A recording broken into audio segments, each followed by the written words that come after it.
ज्योतिराव फुले बोलतोय तर अनेक अंधकारात अज्ञानात कितपत पडलेला जो समाज होता त्या समाजाला जागृत करण्याचं काम मी केलं। असं मोठं किती मोठं विशेष काम केलं असं तुम्हाला वाटतंय, परंतु नाही। जेव्हा एखाद्या गुलामाला गुलामीची जाणीव होते तेव्हा तो तशा प्रकारचं काहीतरी कार्य करतो। आणि मला वाटत नाही की मी खूप मोठं कार्य केलं, परंतु मी जे कार्य केलं की येणारी जी पिढी आहे किंवा समाज आहे हा चांगल्या पद्धतीने घडावा, निर्माण व्हावा, यासाठी एक क्षुल्लकचं कारण त्या ठिकाणी कार्य माझ्या हातून झालं।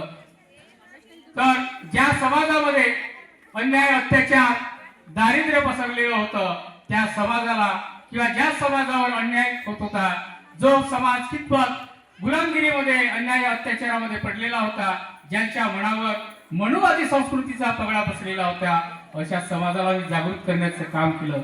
परंतु एक प्रसंग सांगतो की मी जेव्हा माझे जो मित्र होता तो ब्राह्मण समाजाचा एक मित्र होता, त्याच्या लग्नाच्या वरातीत मला आमंत्रण होतं।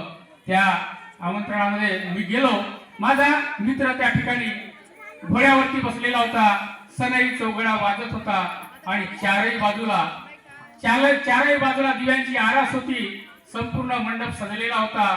माझा मित्र वरातीमधून चाललेला होता घोड्यावर बसलेला, आणि मग चाललेला असताना सगळीकडे आनंदी आनंद होता। आणि थोड्या वेळात गेल्यानंतर तिथून कुणाचा तरी आवाज येतोय, कोण आहे रे तिकडे? अरे कोण? हा कोण आहे बोलतोय? हा कुणाचा पोर आहे? हा गोविंद माळ्याचा। आमच्या वरातीत काय काम करतो? आमच्या ब्राह्मणाच्या वरातीत त्याचं काही काम नाही।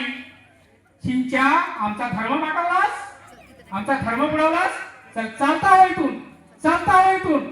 शूद्र माळ्या, शूद्र शूद्र शूद्र। काय गुन्हा केला होता? काय गुन्हा केला होता ज्या वरातीतनं मला हाकलून देण्यात आलं की शूद्र माळ्याचा मुलगा आहे, शूद्र आहेस? होय होय, आहे मी शूद्र, आहे मी शूद्र। परंतु जेव्हा मला त्या प्रसंगाची आजही माझ्या मनामध्ये, माझ्या हृदयामध्ये धडकी भरलेली आहे, वनवा पेटलेला आहे।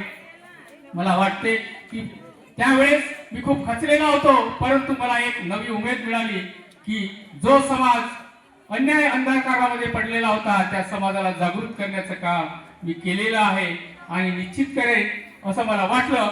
आणि शूद्र म्हणजे आहे तरी कोण हो? शूद्र म्हणजे आहे तरी कोण? जे शूद्र होते त्या काळी तर त्यांच्या तोंडाला थुंकण्यासाठी गाळगं असायचं आणि पाठीमागे बांधलेला झाडू असायचा। या कशामुळे? तर त्यांच्या थुंकीमुळे, त्या शूद्राच्या थुंकीमुळे ब्राह्मण समाज विटाळला जायचा, वाटला जायचा। आणि जो झाडू होता तो आपण चालत असताना आपल्याच पायाचे ठसे पुसण्याचं काम करीत होता। अशा प्रकारचा तो शूद्र समाज त्या ठिकाणी जीवन जगत होता, किरड्यावरचं जीवन जगत होता। एवढेच नाही तर एखाद्या शूद्राने धोतर नेसलं असेल तर त्याचा पृष्ठभागच, मागचा पृष्ठभागच कापला जायचा। एखाद्या शूद्राने जर वेद ऐकलं असेल तर त्याच्या कानामध्ये गरम गरम तळलेलं शिसं होतायचं। एखाद्या शूद्राने त्या ठिकाणी वेद म्हटले असेल तर त्याची जिभा काटली जायची। अशा प्रकारे भयंकर अन्याय अत्याचार त्या शूद्रावरती होत होते। एवढंच नाही तर तरी माणूस म्हणून त्या ठिकाणी त्याला जगणं होत नव्हतं, अशक्य जगणं झालं होतं, परंतु जगत होता आणि उकिरड्यावरचं जगत होता। हे जगत असताना त्याच्या एक लक्षात आलं की, आणि जेव्हा आम्ही त्याला जागृत करण्याचं काम केलं, माझं शिक्षण मिशनरी शाळेमध्ये झालं। माझं मूळ नाव गोविंद, माझं मूळ नाव ज्योती गोविंद गोरे होतं, परंतु माझे आजोबा, माझे पंजोबा जे होते, वंशज होते, ते सगळे पेशव्याकडे फुलांच्या माळा बनवायचे आणि म्हणून माझं नाव त्या ठिकाणी आडनाव हे फुले पडलं। तर आम्ही फुल्यांचा व्यवसाय करायचे, परंतु ते संपूर्ण घडत असताना त्या ठिकाणी मी आणि माझी पत्नी सावित्री यांनी पुण्यातील भिडेवाड्यामध्ये एक मुलींची शाळा काढली आणि त्या मुलींच्या शाळेमध्ये सगळ्या समाजाच्या स्त्रियांना, मुलींना शिकवण्याचं आम्ही काम केलं। माझी पत्नी जेव्हा शिकायला जात होती, शिकवायला जात होती शाळेमध्ये, तर जात असताना जे ब्राह्मण समाजाचे होते ते ब्राह्मण समाजाचे मुलं लोक तिच्या अंगावरती शेण दगड माती चिखल टाकायचे. तेवढा घोर अपमान सहन करून सुद्धा आम्ही शिक्षणाचं कार्य केलं. जेव्हा आम्ही शिकवायला जात होतो तेव्हा आमचे ज्या ठिकाणी आम्ही शिक्षण शिकवत होतो त्या ठिकाणी त्या विद्यार्थ्यांची दप्तर फाडली जायची, पाटी फोडल्या जायच्या आणि अज्ञात अत्याचार करून आम्हाला सुद्धा मारहाण केली जायची. अशा अथक परिश्रमातून आम्ही मुलींचं शिक्षण चालू ठेवलं.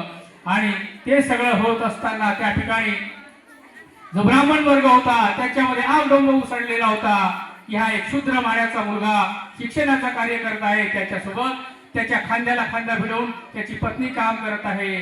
तर हे भयान वास्तव त्यांच्या समोर आलेलं होतं.